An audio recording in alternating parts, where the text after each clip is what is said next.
Hello and welcome to the first day of Unit 6. It's actually a review day. We're going to talk about radicals today. So it's algebra. So it should be a pretty easy day for most of you. So first off, we need to talk about the square root function. So the square root of 100 is any number that multiplies together to give you 100. It has to be the same number. So in this case, the square root of 100 is going to be 10 because 10 times 10 is 100.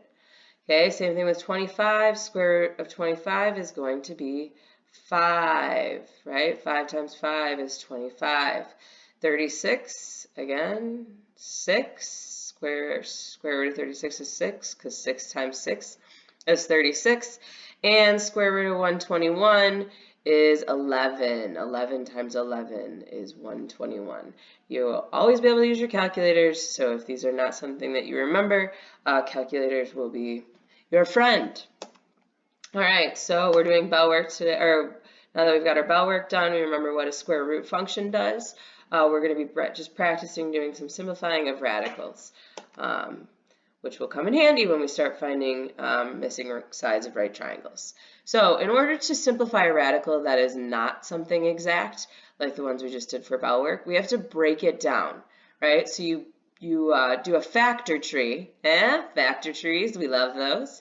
So we're going to do a factor tree, and then we need to break out the pairs, right? So one of my old teacher friends told me you can go on a date with a pair, right? And if you don't have a pair, then you're stuck at home, so you get to stay in the radical jail. Or I say if you pair up, you get to break out of jail, and the loners have to stay in the radical jail. But anyway, so we're going to factor tree this out. So 75, right? I know 25 goes into 75, and that factors 3. So 25 and 3 multiply to 75. 3 is prime, so we're done on this side, but I can keep going with 25. So 25 breaks down to 5 and 5. I have a pair. Woo! They break out of jail together. So I break out a pair of 5, so 5 comes out. The 3, he's a loser, he stays home in the radical jail. So 5 root 3. All right, let's look at another one. So again, we're going to break this down into pairs. Off the top of my head, I know 10 comes out of that. So I'm going to take a 10 and a 9. So I have 10 and 9. I'm going to break down 10 to 5 and 2. And 9 will go into 3 and 3. So I've got a pair of 3s. They get to come out. Woo! 3s come out of jail. My 5 and my 2 are not a pair, so they go back in. And when I have 2 left over, we actually end up multiplying them back together. So 5 times 2 is actually 10. So we're going to put 10 back in. Right, so all of the single numbers we multiply together at the end to put them back in. All of our pairs we would multiply together and put those back in. All right, hopefully this is coming back to us. So I'd like you to get a piece of paper out, scratch paper of some kind, and I want you to work on these. So every time they come up, pause the video, give it a shot, and then come back and check your work. All right, so we've got 8, so 4 and 2, and then another 2 and 2 for 4. Pair of 2s comes out.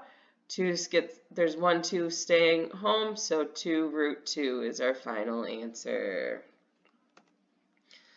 All right, let's keep moving along. So we've got 27, 9, and 3. This is where our knowing multiples is very nice. So I've got a 9 and a 3. I can break down 9 again to 3 and 3. So 3's come out. 1 left over. 3 root 3 is our final answer. Okay, pause the video, give it a shot, come back. So I've got 12 over here, which means it's 4 and 3. And I can break down 4 to 2 and 2. Pair of 2's comes out. I have 2 root 3. Listen, I see 4 root 3. You might see, or 4 and 3. You might see 6 and 2. Guess what? Same thing's going to happen. Break down 6 to 3 and 2. A pair of 2's come out and a 3 left over, so 2 root 3. The final answer will work the same way depending on either way if you pick different multiples than me. All right, so square root of 112. I know that 4 goes into 112, so I'm going to take out 4 off the top of my head, and 28 is 4 and 28. Again, you can use your calculator, just keep dividing by 2 if it's an even number. And so 28 I'm going to break down into 7 and 4. And technically, we could break 4 and 4 down to 2s and 2s, right?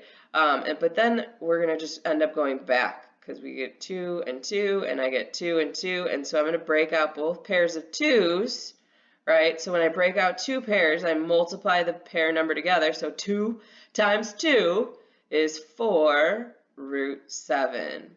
So you can just break out the 4s to save yourself an extra step. But again, whatever you got to do to get there. All right, cruising along. Hopefully we're getting the hang of it now. So 192, not great with these factors, but I do know that it's even, so I'm going to take a 2 out. And so 2, if we divide that by 2, we're going to get 96. So now I've got 96. Again, I know there's a 2 in there, so I'm going to take a 2 out. And that leaves me with 48. And again, I'm going to keep breaking it down to pairs of 2s because that's easy. So 2 and 24. And now I can break 24 down smaller if I wanted to, or we could keep going by 2s. So 2 and 12. And then I have 2 and 6. And lastly, I would have 2 and 3. So we got to pair all our 2s together. 1 pair of 2s, 2 pair of 2s, 3 pair of 2s, and 1 3 left over. So we know that there's going to be 1 3 in our radical. So each pair I'm going to multiply together. So 2 times 2 times 2 is going to give me 2 times 2 is 4 times 2 is 8. So this should be 8 root 3, right? So you multiply all the pairs together that come out. All right. Square root of 36. Trick. It's easy. It's just 6, right? Break those up to 6 and 6. Pair comes out. Nothing left in the radical jail.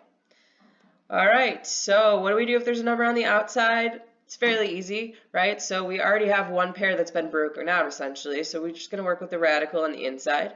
So I can break this down to 4 and 3. And then I'm going to break 4 down into 2 and 2. So I end up with a pair of 2s and 1 3 inside my radical. So the 3, he's the loser, stays home.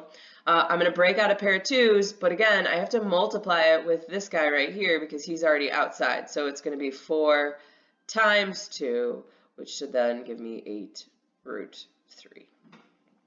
Right, so same idea. You're just multiplying with the pair that's already been broken out. Okay, so again, we're going to move on. So now we're going to talk about simplifying radicals when we're squaring it. So we're essentially going the other way, squaring a radical. So again, should be review, but if it's not, here we go. Square both parts and then we multiply them together. So if I'm going to do the square root of 5, right, when you do squared, it's actually square root of 5 times the square root of 5. Well, if we do this, then we multiply two numbers on the inside. So 5 times 5 is 25. And the square root of 25 is 5, right? So essentially, when we square root the radical, it gets rid of the radical, right? If I square root 5 and then square it, it gets rid of it. So it's the inverse operation. So it ends up being just 5. Now, if I look over here, I have two things happening. I have a 3 on the outside and a square root of 5 on the inside.